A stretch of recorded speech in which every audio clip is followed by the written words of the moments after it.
teus filhos e os filhos de teus filhos, e a bênção se derrame até 1000 gerações, tua família e teus filhos e os filhos de teus filhos. Amém? Queridos, quinta-feira agora, que foi o culto dos homens, eu ministrei Romanos 12:2, fala: não vos conformeis com esse mundo, mas transformai-vos pela renovação do vosso entendimento. Falei da batalha na mente, falei daquilo que o diabo coloca dentro da mente, né? O campo de batalha do inimigo dentro da mente.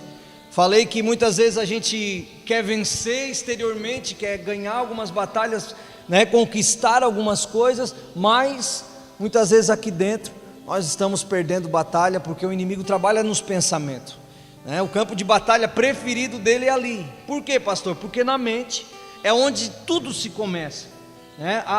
O trabalhar da mente gera emoções, né? E emoções se transferem para físico e vice-versa. Muitas vezes a gente acha, não, mas não tem nada a ver, é só um pensamento. Mas esse pensamento muitas vezes vai nos levar a cometer coisas erradas, né? A maioria das pessoas que caem em alguma coisa, caem em pecados, em adultério e por aí vai, começou no pensamento.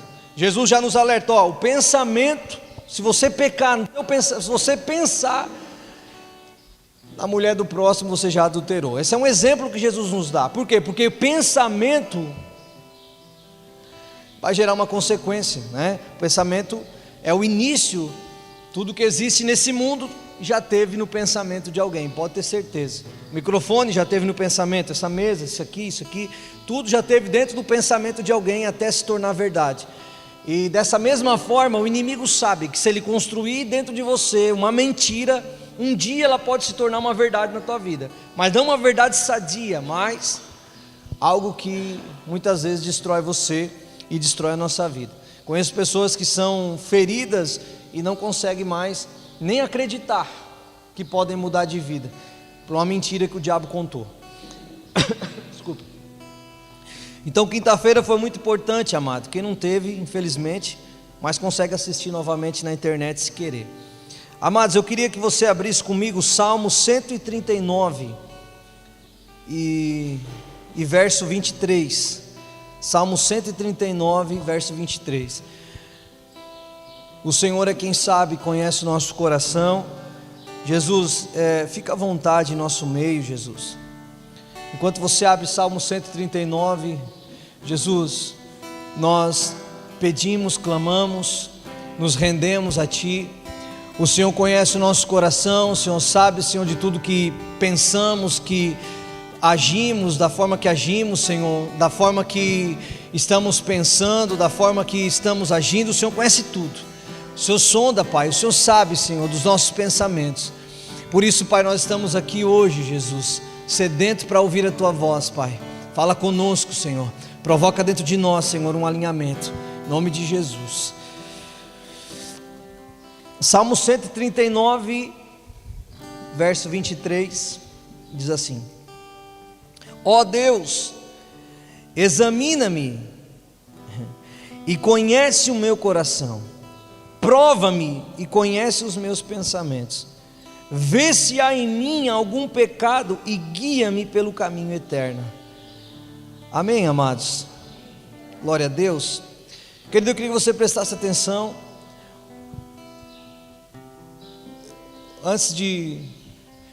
Eu queria que nós pensássemos o seguinte: o que o salmista fala é muito importante. Senhor, sonda o meu coração, vê se há em mim algum pecado, algum caminho tortuoso.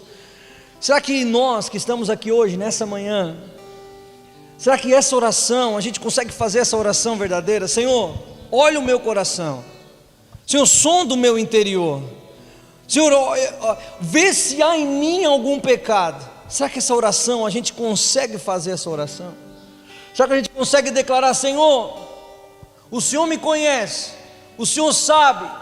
Porque a gente, muitas vezes, amado, a gente acha que não erra, Nós temos uma síndrome da perfeição, nós achamos que não erramos, mas o salmista ele nos mostra que, Senhor, o Senhor sabe dos meus pensamentos, o Senhor me conhece, sonda-me, sonda o meu coração, vê se o meu coração tem alguma coisa que te afasta, vê se o meu coração tem alguma coisa que te desagrada. Pai, eu preciso disso, sabe, irmão, muitas vezes, deixa eu falar aqui, muitas vezes eu e você esquecemos de fazer essa oração.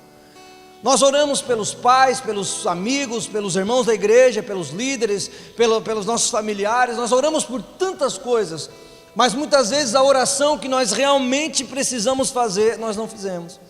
Se colocar diante de Jesus e falar: Senhor, sonda o meu coração, vê se em mim há algum caminho tortuoso, vê se em mim há alguma coisa que te desagrada. Por quê? Porque se a gente fizer essa oração vai ser respondida. Por quê, pastor? Porque é o interesse dele, é nos alinhar. O interesse dele é que se cumpra o propósito dos céus na terra através da nossa vida. Mas muitas vezes nós não nos permitimos ser alinhados. Nós olhamos e falamos: não, mas eu estou bem, meu coração está maravilhoso. Mas essa não é a verdade. Por quê, pastor? Porque quando fala coração, fala de sentimento, e quando fala de sentimento, é nesse local, né? Fala de sentimento, e a gente pode ver alma, e quando vê alma, a gente consegue entender que é ali que se aloja muita coisa. Quantas pessoas que não conseguem romper em nenhuma área da sua vida, por quê? Porque estão aprisionadas em algum sentimento. Coisas que vêm do coração, a Bíblia já diz que o coração do homem é enganoso, ela faz a gente gostar e não gostar de algumas coisas, faz a gente querer e não querer algumas coisas que Deus nem quer. Muitas vezes eu e você falamos: então, isso aqui é de Deus, isso aqui é de Deus, e às vezes Deus fala: não, não é, eu não quero fazer, é a tua vontade, é você não permitindo que eu sonde o teu coração e que se abra diante de mim, porque a verdade vem do Pai. Então muitas vezes eu e você diante dele, Senhor, som do meu coração. O que o salmista está falando? Vê se há em mim alguma coisa. E às vezes eu e você, nós temos essa barreira. Por quê, pastor? Eu entendo. A gente muitas vezes fala: não, mas como que eu vou abrir meu coração diante de Deus? Essa é a verdade. Muitas vezes a gente não consegue abrir nosso coração diante de Deus. Muitas vezes a gente abre nosso coração para um, para outro. A gente abre nosso coração para amigos. É natural. A gente abre nosso coração para os líderes. É natural. Os líderes estão aí para isso. A gente abre nosso coração com pastores, com outros pastores. Eu sento, eu tenho que escutar alguém também, eu preciso abrir meu coração. Mas muitas vezes, alguém que está ali, deixa eu sondar teu coração, deixa eu fazer no teu interior. Muitas vezes nós nos freamos. Por quê? Porque Jesus vai produzir vida, vai produzir alinhamento, vai nos fazer muitas vezes ir para caminhos que nós não queremos. Faz eu e você andar por lugares que eu e você falam: não, mas por aqui eu acho que não é a vontade de Deus. Deus não quer que eu viva isso.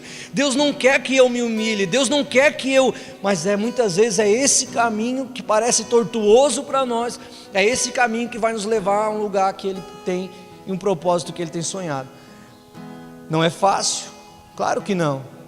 Mas sondar o coração é falar: Senhor, tem muitas coisas alojadas no meu sentimento. Tem muitas coisas que eu tenho guardado no meu coração. Tem coisas que muitas vezes ninguém sabe, mas eu tenho enfrentado. Tem coisas que ninguém conhece, mas eu tenho vivido. Coisas que você vive nos teus sentimentos, que freiam o teu agir. Quantos de nós que estamos aqui, talvez, que podem muitas vezes falar assim: pastor, eu tenho tudo para dar certo, tenho tudo para romper, está tudo à minha disposição, mas eu não passo essa barreira. Por quê? Porque no teu sentimento tem alguma coisa te freando. E quando a gente fala de sentimento, a gente consegue voltar um tempo atrás. Quinta-feira eu falei que nós não podemos voltar para a dor e para a ferida, porque muitas vezes o psicólogo, até o hipnose, aquela hipnose, né? Ontem eu estava assistindo um negócio que a pessoa voltava para o momento da dor para tentar corrigir alguma coisa, e muitas vezes é esse lugar que muitas vezes o diabo quer que eu e você volte. Nós confundimos voltar e fazer o caminho de volta, porque o próprio Jesus em Apocalipse fala: lembra de onde caísse e arrepende-te. Ele está falando do que? Nós precisamos fazer um caminho de volta para o lugar aonde fomos feridos, mas não é para estar ali, voltar para o momento da dor, para onde fui ferido, para onde fui machucado e ficar ali. Não, é identificar esse lugar e falar assim: esse lugar é apenas um detalhe na minha vida. não foi dali que eu surgi, porque a rejeição é um sentimento carregada com espíritos malignos que fazem você ser aprisionado. A orfandade também gera um sentimento que vem de demônios que te aprisionam, de heranças que nós herdamos dos nossos pais. Talvez você não lembre, mas o que a gente ministra aqui sempre é: primeiramente nós somos espírito, né? Somos espírito, nós somos corpo e alma. Agora tu pensa bem, corpo e alma, fisicamente nós somos parecidos com os nossos pais. Emocionalmente, muitas vezes, né? A rejeição começa onde, pastor? A rejeição ela começa talvez muito antes do ventre. Como assim, pastor? Antes mesmo, né? Deus o livre se eu tiver um filho agora. Deus o livre, de repente engravidou. A criança já nasce, vamos supor, ou talvez você foi gerado por uma traição dos teus pais, não sei. Aí você nasceu.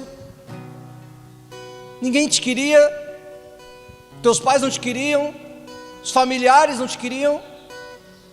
Jesus tinha planejado, Deus tinha algo contigo, mas a rejeição já começou: eu não quero essa criança, toma remédio para abortar, faz alguma coisa. E aí de repente aquela palavra, as pessoas já falam assim, no ventre, quando está na barriga, se você, pai, falar com o filho entende a tua voz. Não é que ele entende, sabe o que você está falando, mas ele ele já tem sentimento pela voz paterna. Então ali, se você já começar assim, papai te ama, papai não sei o que, amém.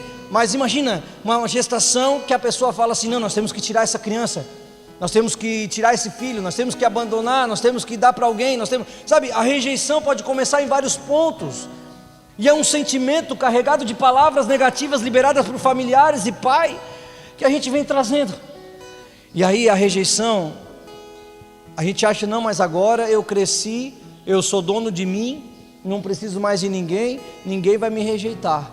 Muito pelo contrário, nós transferimos a dor que nós sentimos quando éramos criança, nós transferimos para todo mundo. O patrão me rejeita, o colega de serviço me rejeita, a esposa, o marido, os filhos. A rejeição faz eu e você ficar parado num ponto, exatamente no ponto da dor. Quando é no ventre, você transfere para todas as pessoas, mas quando é num ponto, imagina bem você ser rejeitado. Jesus, eu ministrei aqui, Isaías profetiza, né? Ele veio para os seus, mas os seus não receberam. Isaías profetiza uma rejeição. Quem deu crédito? Ninguém dava crédito. Então Isaías profetizou uma rejeição. Jesus veio, foi rejeitado pelos seus. Aí depois Jesus, né, ali na cruz, ninguém queria Jesus. Jesus, ele sabe o que é uma rejeição. Por quê, pastor? Porque ele não queria deixar nenhum órfão. Tanto que João 14:8 ele fala: não vos deixarei órfão. Porque ele sabe que a orfandade é um sentimento que te aprisiona. Então quando o salmista fala assim: sonda o meu coração, vê se há em mim. E às vezes a gente muitas vezes acha que não tem rejeição, que não tem orfandade. Mas se o Espírito de Deus testifica ao nosso espírito que nós somos filhos, por que nós não desfrutamos de uma paternidade? Por que a gente não desfruta no nosso...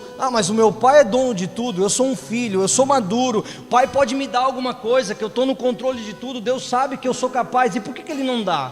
Por que muitas coisas ele segura? Porque talvez a gente sabe que é filho, mas não deixa aquilo que recebemos no Espírito ser transferido para a nossa alma, que são as emoções, curar todas as rejeições, falta de perdão e tudo por aí vai, que nos machuca e nos fere, para poder desfrutar nessa terra. A Bíblia diz que a terra clama pela manifestação dos filhos. Como, irmão? Como? É na espiritualidade que ele vai ver a manifestação dos filhos? Ou é recebendo no Espírito aquela palavra: nós somos filhos, o Espírito de Deus testifica ao nosso Espírito que somos filhos. Recebi no Espírito, pronto, no Espírito eu sou filho. Por que sou filho? Porque antes mesmo de eu ser gerado no ventre, Ele já me amou, já me predestinou. Então eu não sou gerado no ventre, ou melhor, sou gerado no ventre, mas a minha origem não é o ventre, a minha origem é Deus. Então, eu digo mais, ali está a rejeição. No ventre, daqui para frente, meu pai rejeitou, minha mãe rejeitou, meu pai não sabe me amar, minha mãe não sabe me dar amor, por aí vai. Ali está a orfandade, ali está a rejeição. Ali foi onde eu fui gerado, ventre. Mas eu sou antes do ventre. Antes do ventre é a origem é em Deus. Então em Deus há algo testificando ao meu espírito que eu sou filho. Mas aí eu sou filho, e fui gerado nessa terra, gerado debaixo de palavras de rejeição, palavras negativas lançadas pelo pai, pela mãe. Você não sabe, tem pessoas que são aprisionadas por uma palavra: você é burro. Nossa, pastor, você é burro. Essa palavra, você é burro, tem pessoas aprisionadas no seu sentimento. Tem pessoas aprisionadas na comparação. Quando o pai e a mãe falam assim: por que você não é igual fulano? Sentimento de comparação. Por que você não é igual ao seu irmão? Seu irmão é assim, sua irmã é assim. Sentimento de comparação. Tem pessoas aprisionadas por uma fala daquele que nos gerou aqui na terra. Então eu venho no meu espírito com a certeza que eu sou filho, chego no ventre, recebo uma carga negativa nas minhas emoções, que é a alma, que eu sou um rejeitado. E aí eu deixo de viver uma paternidade e começo a desfrutar só das emoções. Aonde eu coloco as minhas mãos, eu sou rejeitado. Aonde eu entro, eu sou rejeitado. O que eu faço, eu me sinto rejeitado. Toda figura de autoridade na tua vida parece que te rejeita, mas não. Por quê? Porque quem te feriu foi uma figura de autoridade. Irmão, para mim era terrível ouvir e saber, quando chegava dia de pai, dia de não sei o que, dia de Natal, eu via assim meus primos tudo abraçando os pais dele. Cadê meu pai? Parece bobagem, mas a gente cresce com esse espírito de rejeição e tu se torna adulto. E quando tu se torna adulto, lembra de quando eu ministrei que a minha defesa não era um escudo, era uma lança? Tudo para mim era um motivo de eu me defender e transferir a culpa. A culpa é do meu pai que fez isso comigo, a culpa é do fulano, ciclano, a culpa é do Bertano. Sabe, transferir a culpa e a responsabilidade para alguém, dos meus erros, dos meus fracassos.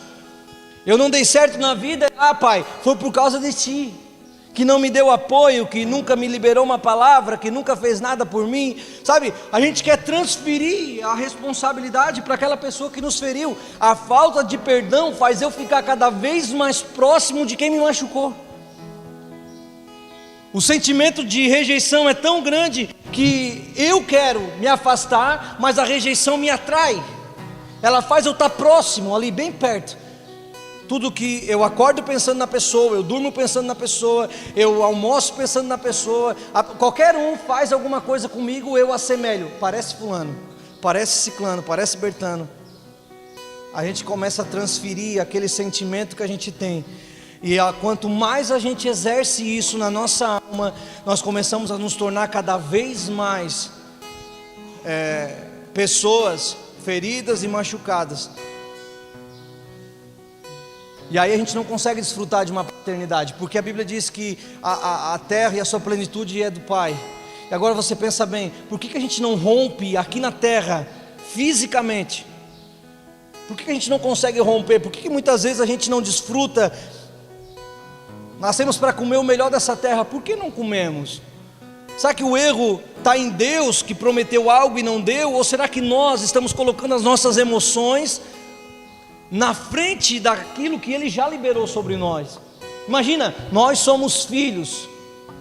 Gálatas 4 diz que o filho, por mais que seja filho, se ele ser menor e não ter maturidade, não desfruta.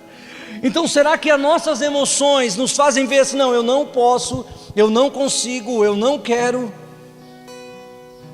Então o nosso coração precisa estar diante de Jesus. Para que? Senhor, som do meu coração, olha dentro de mim.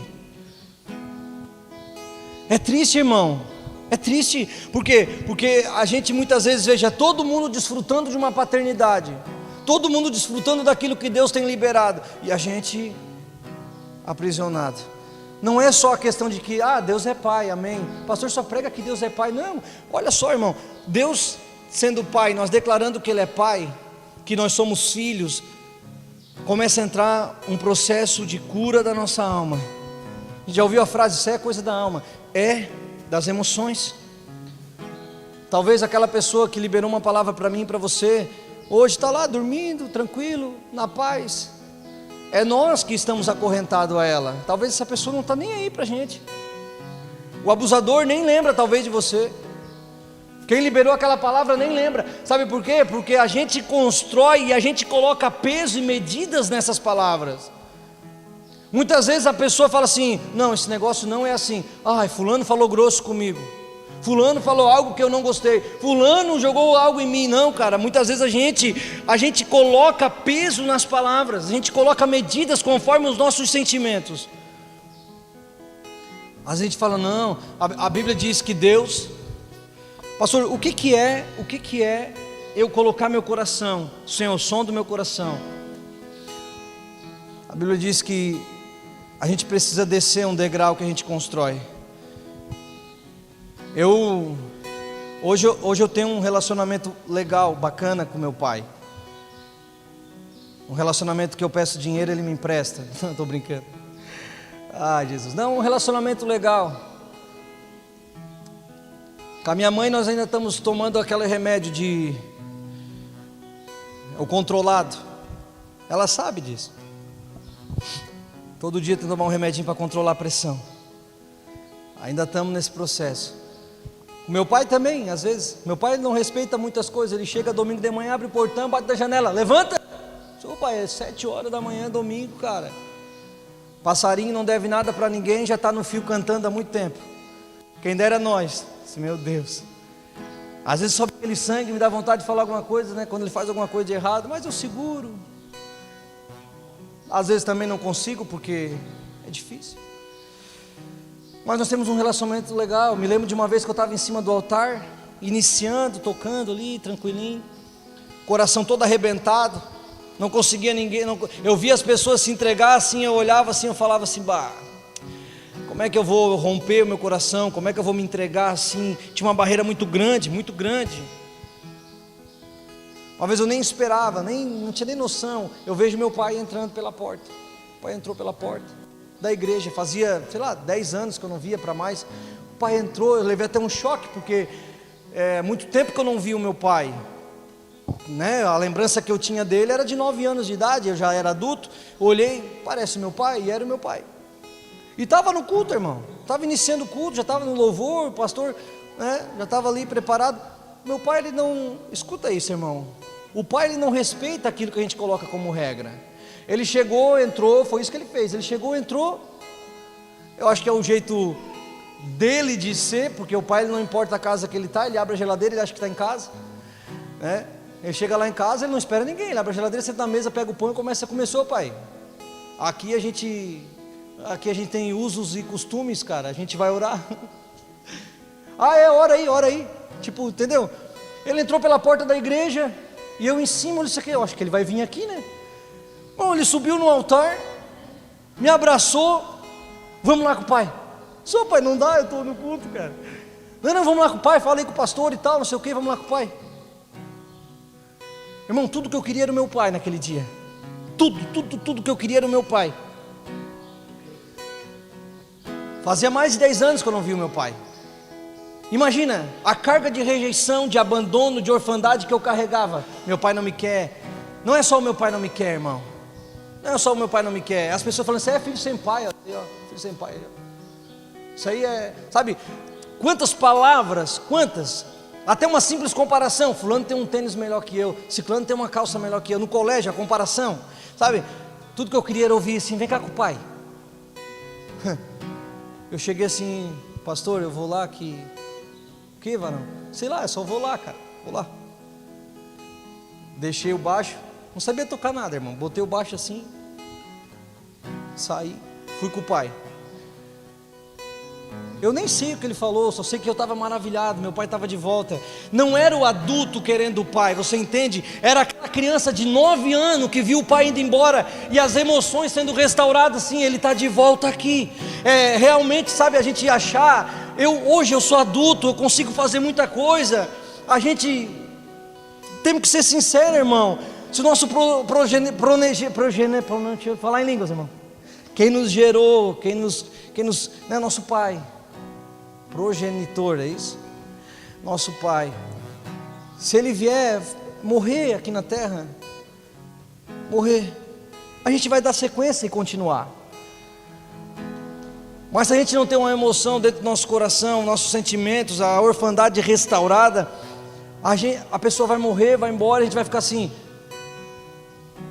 mas é fulano. Quantas pessoas que na beira do caixão falam: eu te falei, eu quero pedir não sei o que, eu quero não sei o que, tu não me pagou, tu...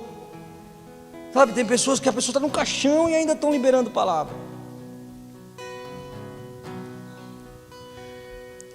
No início do casamento, para frente, quando a gente entendeu paternidade, restauração e orfandade e espírito de comparação, teve uma vez que a gente sentou e falou assim: amor, eu não sou o teu pai. Tu que está vendo o teu pai em mim.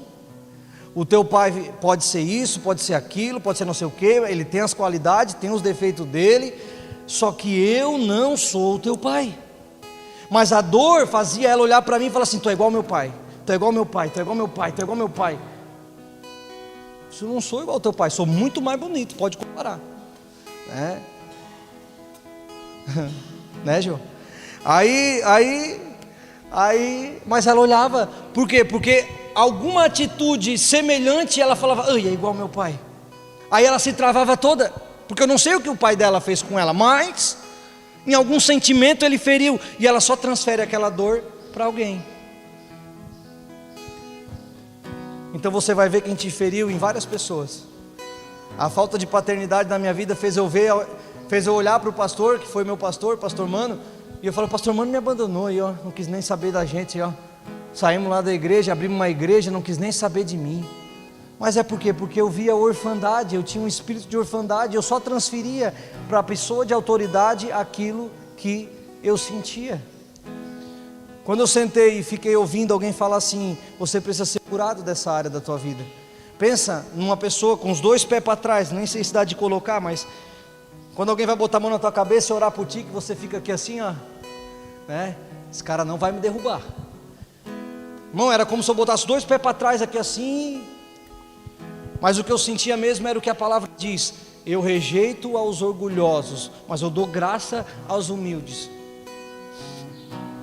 E eu sentia era uma forte pressão no meu peito: desce da onde tu tá, desce da onde tu tá, tu não é melhor do que ninguém. Se tem alguém que sabe o que é ser orgulhoso, eu fui muito orgulhoso. Eu não pegava carona para não andar no carro dos outros. Hoje eu peço dinheiro emprestado se for preciso. Tem comida em casa? Não tem. Deus o livre. Se a minha sogra fala assim: quer levar isso aqui, ó, isso aqui, que tua mãe acha que eu não tenho comida em casa? Acha que eu não sou um homem para botar comida em casa? Mas isso faz muito tempo. Agora é bem-vindo, Jô. Pode ir, né? Aquela lasanha assim, um empadão, meu Deus, aí. Mas é verdade, irmão. A gente muitas vezes, por quê? Tu acha que o quê? Uma vez eu tinha uma abelina. Uma abelina, ela estava sem freio, sem pneu, sem nada. E eu andava com aquela abelina ali segurando na marcha e puxando freio de mão e furando pneu todo dia. Mas a palavra de rejeição e de comparação era tão grande dentro de mim, que qualquer pessoa que falasse mal era problema para briga. Aí um dia eu parei na frente da casa do meu sogro olhou assim, pneu furado. Meu sogro, eu entendi hoje não, já faz tempo, né? Mas eu entendo o que ele falou, entendo, e ele está corretíssimo. Eu queria ter o entendimento que eu tenho hoje, mas não dá de... Mas ele olhou assim e falou assim: vocês não têm condições de ter um carro. Gente, você sabe o que é dar um... Como é que é? Eu não falei nada, porque eu não conseguia, eu estava a ponto de não falar nada. Eu engoli seco. Falei: como é que eu não tenho condições de ter um carro? Eu já carregava uma carga de orfandade, uma carga de rejeição, uma carga de que eu nunca vou conseguir nada. Eu ouvi de alguém falando que eu não podia ter um carro, que eu não tinha condições, não era nem poder, não tinha condições. Aquilo me machucou, Mas hoje, eu parando onde eu estou e olhando assim para trás, eu falo assim, não tinha condição nem de pensar em ter um carro. Dá mais uma Belina, carro importado. Não tinha condição, irmão. Mas o meu ego, o meu orgulho, o coração que ainda não tinha sido entregue, ainda estava ali ferido, cheio de emoções. Mas a gente acha que isso, não precisa, eu aceitei Jesus, vim para a igreja, tá bom. Não, a gente vem para a igreja, recebe uma palavra assim, você é filho amado. Jesus, ele não escutou, escute isso, Jesus, ele não escutou que era um filho amado, depois que ele ressuscitou Lázaro, depois que ele multiplicou o pão, não, ele ouviu ali. A gente não precisa fazer nada para ser amado e ser reconhecido como filho. Jesus ainda não tinha feito nada no ministério dele, nada. Ele tinha descido as águas do batismo, ouviu do céu, esse aí é o meu filho amado, esse é o meu filho amado. Então o Espírito de Deus, ele faz isso, ele testifica, nós somos filhos. E aí, a paternidade que recebemos no Espírito, passa por emoções. Se nós, nas nossas emoções, não ser curado, nós nunca vamos desfrutar, nunca. Porque as emoções freiam, irmão, freiam. A comparação, a orfandade, a rejeição, faz eu e você frear. Então, em nome de Jesus, eu creio que Deus está dando oportunidade para nós aqui. Não pense, irmão, não pense. Se eu estou ministrando isso aqui hoje, é porque eu já chorei, eu já perdi as contas de quantas vezes na madrugada eu acordava chorando. O pastor é um cara forte, um cara, né? Hoje eu sou um cara forte, mas na minha adolescência, 16, 17 anos ali, eu deitado na cama, eu chorava e eu falava, pai, aonde tu está? Por que tu não morreu, em vez de me abandonar?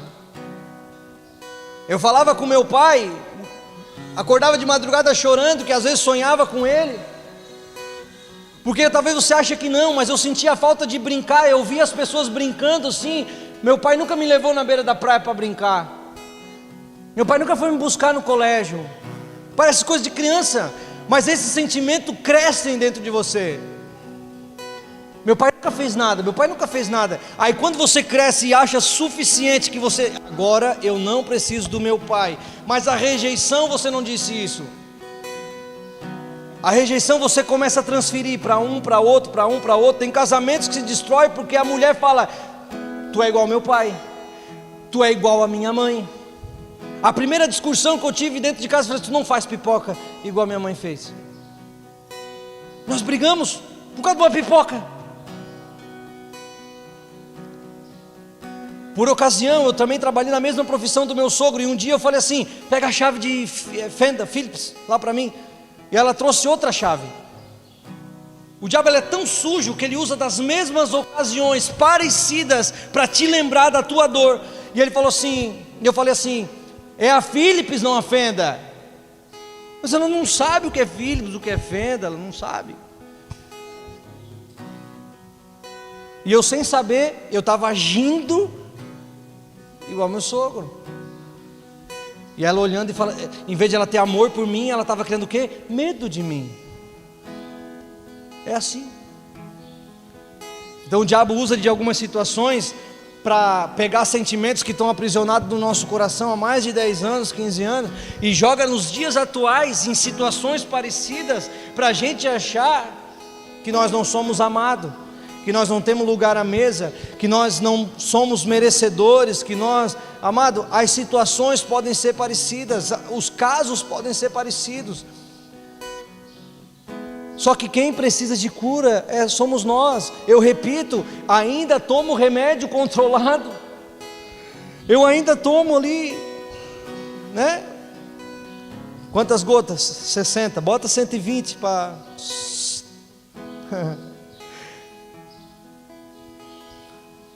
Eu tento. Bota um remedinho aqui, bota um remedinho. Tem coisa que eu já estou curado, que eu já identifico. Não, isso aqui, essa raiz é isso aqui, ó. Isso aqui é isso aqui, isso aí é isso aí, não tem isso aí. Mas tem coisas que eu ainda não identifico. Tem coisas que o Senhor sonda do meu coração. Irmão, eu não sou dono da verdade, mas naquilo que eu já fui curado, eu posso com certeza aqui ministrar e ter certeza do que eu estou falando. Deixa eu ler aqui para vocês. Se coloque de pé, querido. Acho que eu me passei hoje, né? Me passei. O pastor quer pregar tudo de manhã para de noite ninguém vir, ó.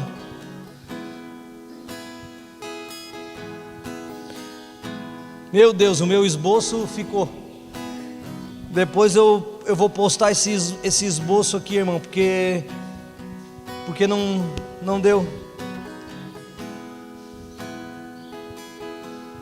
Tiago 4,6 diz: Deus se opõe aos orgulhosos, mas concede graça aos humildes. Quer ver? Tem outra aqui.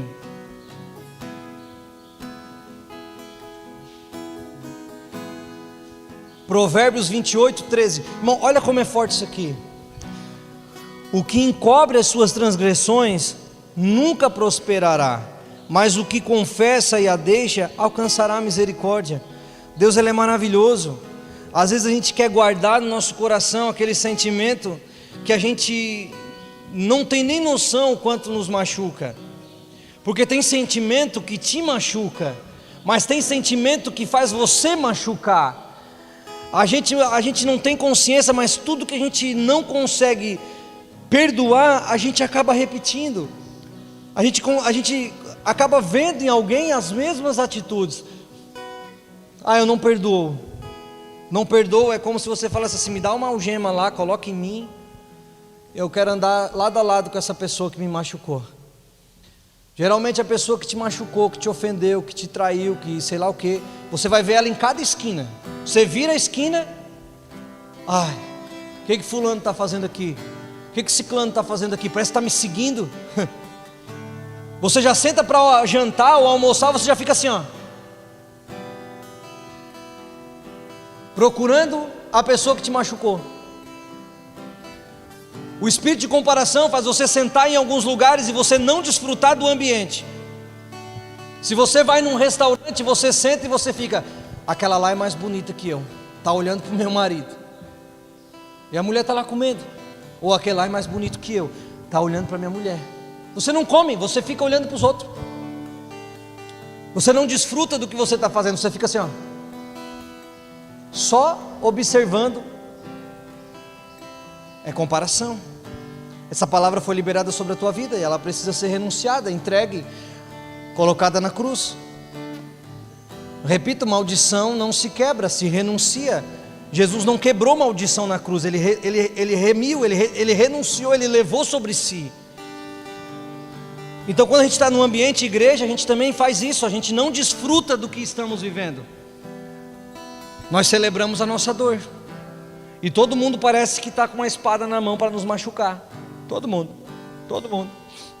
Fazia um ano que eu estava dentro da igreja, eu instalei as lâmpadas na frente do altar assim, nem sabia para que era. Instalei uns canhão de luz assim. Uma semana depois, não, deu uns 15 dias depois, eu vi as fotos. Era o casamento do irmão Alex. Fazia um ano que eu estava na igreja. O Alex, nem apertar minha mão ele tinha apertado. O Alex, acho que era o jeito dele, eu não sei se ele também era machucado, mas eu entrava na igreja, eu sentava assim, ó. Sabe o que é ninguém me cumprimentar? Ninguém. Eu fiquei um ano dentro da igreja, ninguém me... Ô irmão, vamos lá comer um... Não. Eu deveria ser muito louco, cara de maníaco, mas eu sentava... Mesma coisa com a pastora, as irmãs. Eu não tinha amizade com ninguém. Eu não sei se o pastor percebeu isso, mas de repente o pastor começou a dar uma brecha e eu vi que, na verdade eu percebi,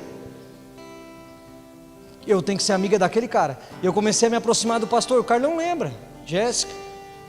Comecei a me aproximar do pastor. Quando eu estava do lado do pastor, o pastor, cara, tu sei o que, tu trabalha com o que? Eu trabalho com elétrica e tal. Não, instala aqui e tal. Instalei para ele um monte de lâmpada ali em cima do altar, arrumei os negócios. Aí era um casamento, não me convidaram. Eu instalei as coisas para o casamento e o cara não me convidou. Fazia um ano, cara, um ano que eu estava na igreja, o Alex não me convidou. Pastor, no desespero, eu acho, não tinha ninguém, pegou e me colocou de líder de jovens. Líder de jovens. Eu assumi a liderança dos jovens, sem nunca ter pegado o microfone na mão.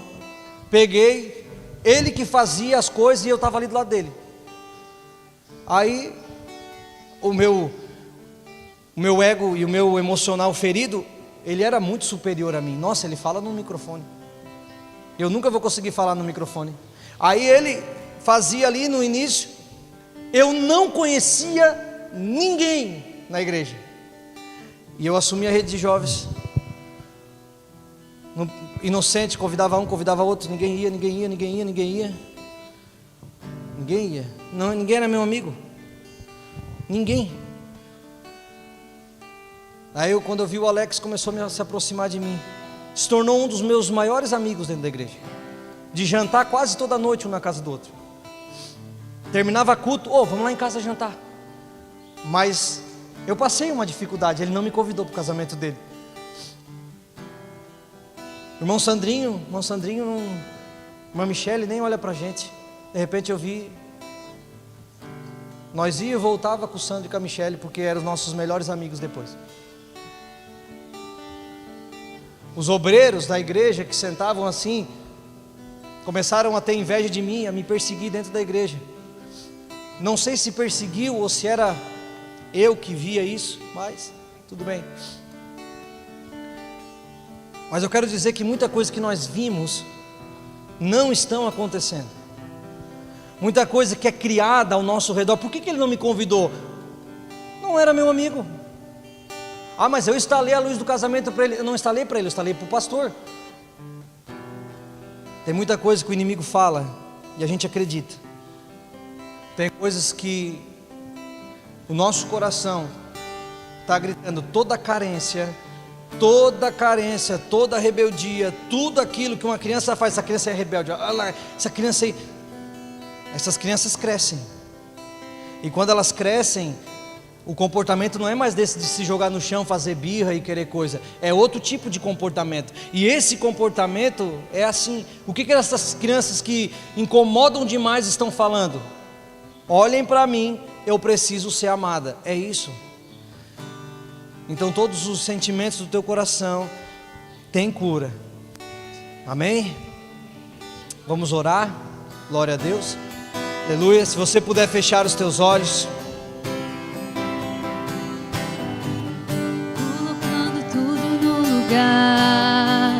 Colocando tudo no lugar, eu posso sentir o teu agir em mim, colocando tudo no Sim, Pai. lugar. Sim, Pai. Colocando tudo Sim, Pai, no sonda o lugar. nosso coração, Senhor. Eu posso Pai, sonda o nosso coração, Senhor.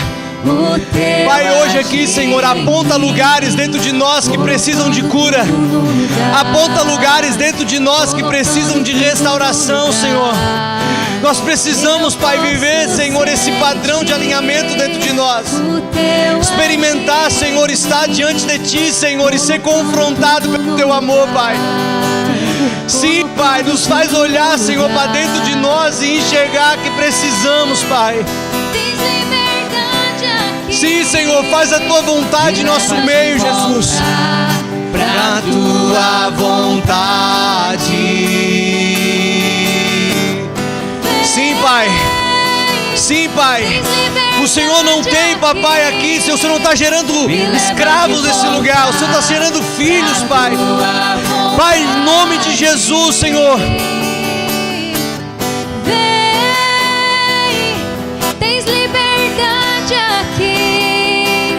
Me leva de volta pra Tua vontade. Senhor, em nome de Jesus. Cada palavra liberada, Senhor, Pai, raízes de rejeição, palavras liberadas que afetam, Senhor, o emocional. Pai, que o Senhor possa produzir cura, que o Senhor possa liberar, Senhor, um bálsamo nessa manhã. Que o Senhor possa gerar cura dentro do nosso coração, Pai, das nossas emoções. Sim, Pai, sara as nossas emoções hoje aqui. Sim, Pai. Colocando tudo no lugar. Vem, tens liberdade aqui. Me leva de volta pra tua vontade. Vem, tens liberdade aqui. Me leva de volta pra tua vontade. Sim, Jesus. Eu posso sentir o teu agir em mim, colocando tudo no lugar, colocando tudo no lugar. Eu posso sentir o teu agir em mim, colocando tudo no lugar, colocando tudo no lugar. Aleluia. Querido, nós vamos cear. Depois eu vou deixar aqui o esboço se você querer ler. Mas eu escrevi assim: a falta de perdão tem se tornado uma grande armadilha, aprisionando muitas pessoas em um quadro emocional de amargura e frustração. Sempre ouvimos com facilidade que precisamos perdoar, mas na prática não é tão fácil assim. O perdão não é um sentimento. Nunca vamos sentir de perdoar ninguém. O perdão é uma decisão. E por outro lado, um processo. A falta de perdão nos faz ligados ao ofensor, eu falei aqui. Então, nos cabe decidir de que maneira queremos estar vinculados a pessoas que nos machucam.